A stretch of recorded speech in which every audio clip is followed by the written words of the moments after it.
Good morning, friends. My name is Bear Sharma, and I'm currently teaching in SGCNS. And today's topic is mathematical logic. In mathematical logic, the first statement is proposition.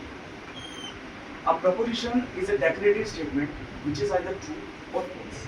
एक ऐसी declarative statement जिसका answer या तो true हो या false हो, वो हमारा proposition कहते हैं. For example, 2 plus 4 equal to 6. ये true है, therefore it is a proposition. 3 plus 5 equals to 9. ये स्टेटमेंट हमारी फॉल्स हो गई, बट प्रोपोजिशन है क्योंकि हमारा आंसर या तो ट्रू हो या फॉल्स होना चाहिए. सपोज करते हैं हमारे पास कुछ क्वेश्चन आते हैं, इसमें देखते हैं कि which of the following are proposition. First is are you going somewhere. Is this a proposition? No, because it's a interrogative sentence and proposition is a declarative sentence, therefore it is not a proposition. Second, today is Thursday, it is a statement, so therefore yes, it is a proposition. Next, please give me a glass of water. This is not a proposition because it's a imperative sentence, and for proposition it has to be declarative. Now we use some symbols or words or phrases to form compound propositions.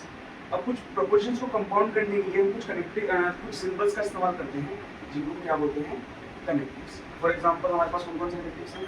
सबसे पहला है हमारे पास negation.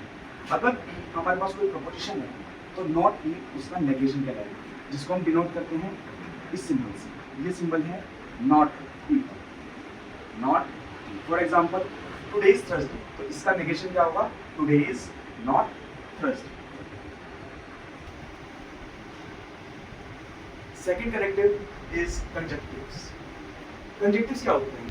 अगर हमारे पास दो statement है P and Q, तो उसका जो कंजंक्शन होगा उसको हम डिनोट करेंगे P and Q से. ही एंड का सिंबल और इसको रीड कैसे किया जाएगा? P and Q. The compound statement P and Q is true when both P and Q are true, otherwise it is false. अगर हमारी दोनों स्टेटमेंट पी बी और क्यू बी दोनों ट्रू होंगे तो ही स्टेटमेंट ट्रू कहलाएगी, अदरवाइज हम उसको क्या कहेंगे? फॉल्स. फॉर एग्जांपल, आपके पास है 6 + 2 = 8, तो ये स्टेटमेंट क्या है आपकी? ट्रू. 3 + 4 = 7, तो ये स्टेटमेंट क्या है आपकी? ट्रू. अगर आपकी दोनों स्टेटमेंट ट्रू है तो कंपाउंड स्टेटमेंट भी क्या हो जाएगी? ट्रू. नेक्स्ट एग्जांपल के देखिए, 9 + 3 = 12, तो ये आपकी स्टेटमेंट ट्रू है, लेकिन 4 + 5 10 के इक्वल नहीं होते, तो ये स्टेटमेंट आपकी फॉल्स है. तो कंपाउंड स्टेटमेंट भी आपकी क्या हो जाएगी? ये false. Next connective is disjunctives. In disjunctives, if P and Q are two statements, then compound statement of P and Q is denoted by P or Q, which is a symbol of or, and is read as P or Q. The statement P and Q, P or Q true हो जाएगी अगर उसमें से एक भी true हो गया तो. For example, 3 और 4 कितने होते हैं? 7 होते हैं, तो this statement is true.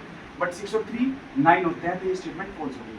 But एक भी true हो जाएगा तो statement क्या हो जाएगी? 5 और 4 कितने होते हैं? 9. 3 और 3 कितने होते हैं? 6. दोनों स्टेटमेंट ट्रू हैं, therefore ट्रू. 9 + 1 10 होते हैं, बट इट इज 11, तो फॉल्स. 4 + 4 8 ट्रू होते हैं, अगर एक भी ट्रू हो गया तो ट्रू.